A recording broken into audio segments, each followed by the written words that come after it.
Yo, what is up guys, Pahkitew King here, back again with another video, and in this video we'll be ranking every single Final Four in Total Drama, which while making this video I just realized how bad almost half the Final Fours are in Total Drama. While I wouldn't call the finales bad, I do think the writers make the wrong choice of who should make it that far every single season, but we'll talk about it when we get to it. And we do have 10 Final Fours, including the Ridonkulous race, and for the Ridonkulous race I will be putting both Final Fours, one with the best friends and then one without.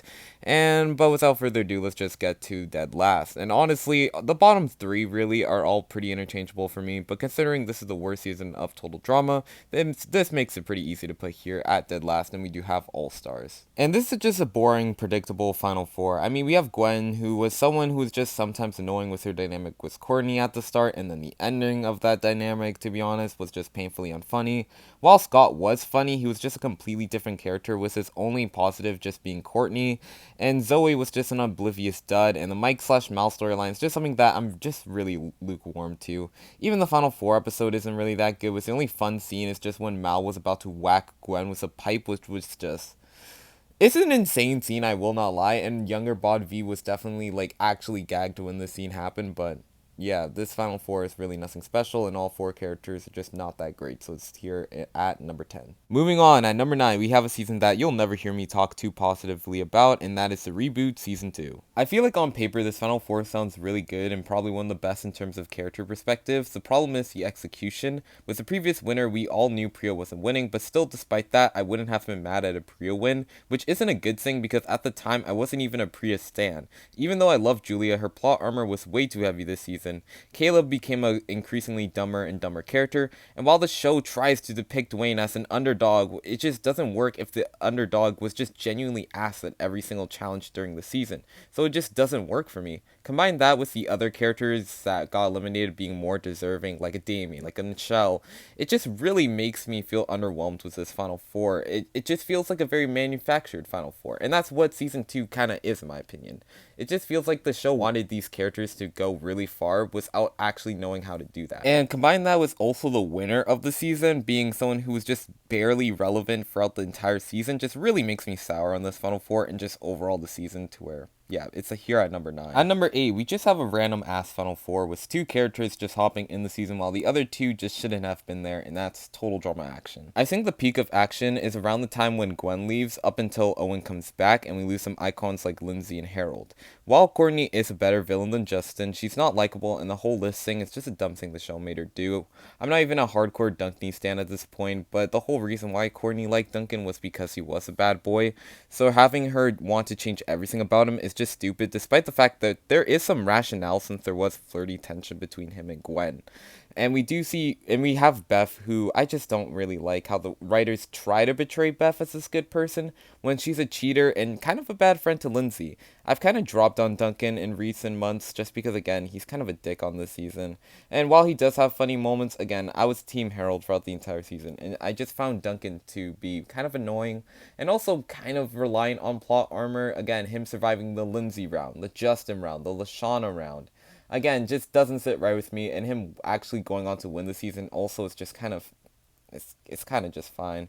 Overall, all 4 of these characters are insanely flawed and just not that well written, so yeah. At number 7, we have the first of the Ridonkulous race Final Fours, and that's the one with the Surfers. What dropped this Final Four so low is because I'm just not a big fan of the Surfers, and I feel like the best friends, while we'll talk about how flawed I think they are as characters, they did bring more to the season than the Surfers, who actually ended up winning.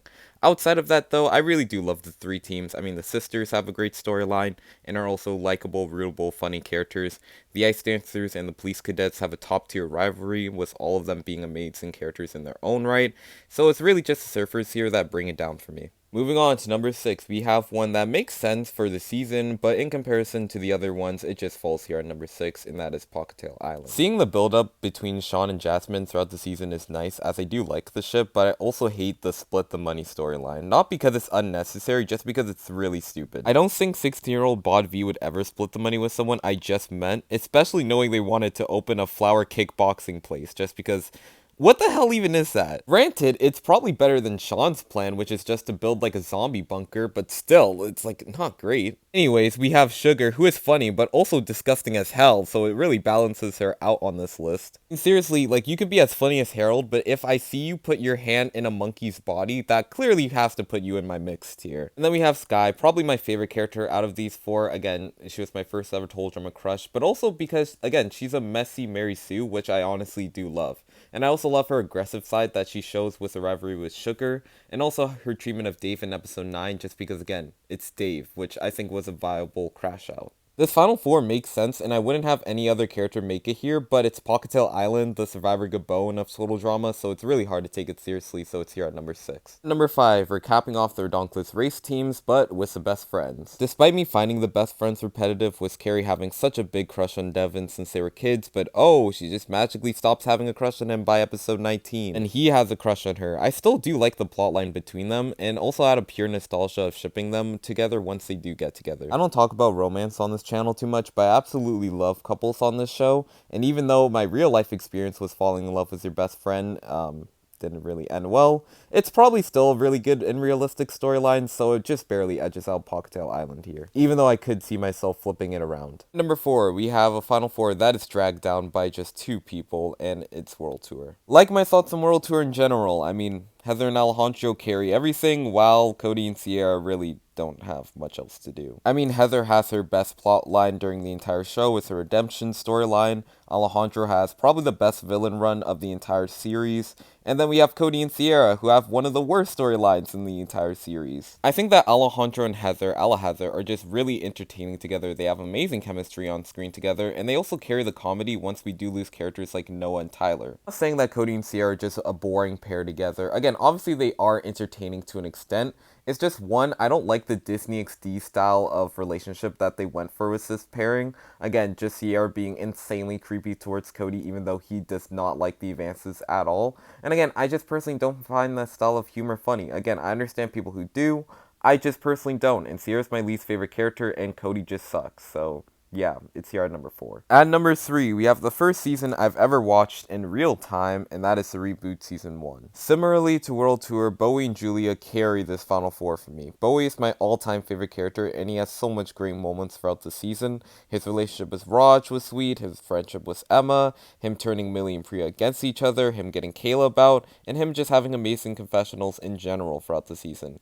Julia was also underratedly really funny at the start of just being this fakely nice influencer, until we get to see the real Julia and her rivalry with MK, and her just being a complete boss bitch throughout the entire game. And while I don't think she played well, I do think she played really hard, and I love her for that. And then we have Millie and Priya on the other hand, who are fine. Again, I love Priya now, but I think in season 1 she was just kind of fine. I like her storyline with her parents, and her relationship with Scary Girl was pretty funny, but I can't really say anything too noteworthy. And again, Millie in season 1 was, well, Millie in season 1, so yeah, for that reason, again, they fall here at number 3. At number 2, we're moving on to the first full season of Total Drama I've ever watched, and that is Revenge of the Island. Might be a nostalgia blind to the season, and I understand with the logic of this video, having the season so high when Lightning didn't play much of a role in the plot is kind of weird, but unlike Wayne, Lightning is just insanely funny, and there's never a moment when I wasn't just dying of laughter from Lightning. Also, unrelated, but did you guys know that Lightning has a white voice actor? I mean, it doesn't really matter, but it's just like, it's pretty interesting. Anyways, we have Zoe, who in Revenge of the Island I actually really do like, being this girl next door, and I found her relationship with Mike to be very sweet, and also makes me a little emotional watching Grand Chef Otto. We have Scott, who is a complete dick this season, and I absolutely hated what he did to Mike, but it is really captivating TV here. And I also really shipped him and Dawn, so yeah, there's that. Beyond that, he's also just one of the best villains in the entire show. And finally, we have Cameron, who I think is easily the best male winner, and probably the only good male winner we have of Total Drama. Being a bubble boy turned king in the game, I love his dynamic with Mike and Joe mainly, and his rivalry with Lightning was also amazing. Overall, this Final Four makes sense and I do enjoy it, but it's not nearly as iconic as number 1. At number 1, we have the first season of Total Drama, and that is Total Drama Island. I mean, this Final Four is clearly iconic in my opinion. We have Duncan, the bad boy, who His dynamics on the Killer Bass team was really central to his character overall. Again, I love his friendship with DJ and Jeff. I love his relationship with Courtney. Him picking on Harold was actually funny this season. Again, he brought so much to the season. Heather has the most iconic antagonist run. Similar to Julia, didn't play well, but also played really hard, and it was just amazing TV to watch her dynamics with Lashana and Gwen really play out throughout the entire season. And Gwen is the main narrator of the season. Again, a really likable, a really rootable character, and I really loved her relationship with Trent. And then we also have Owen, who, again, I've shitted on a lot throughout the channel, but Owen in Island is just such an incredible character. Again, I was rewatching Island a little bit beforehand, so again, I'm kind of biased here, but again, Owen is just insanely funny throughout the entire season, and I feel like it's really just action and Ridonkulous race that really makes me low on his character. Overall, this Final Four makes incredible sense. Again, all 4 of these characters I could talk about for days, and I wouldn't get tired of it, so it's here at number 1. And that is the video. Thank you guys so much for watching. Hopefully you guys enjoyed the video, and yeah, peace out.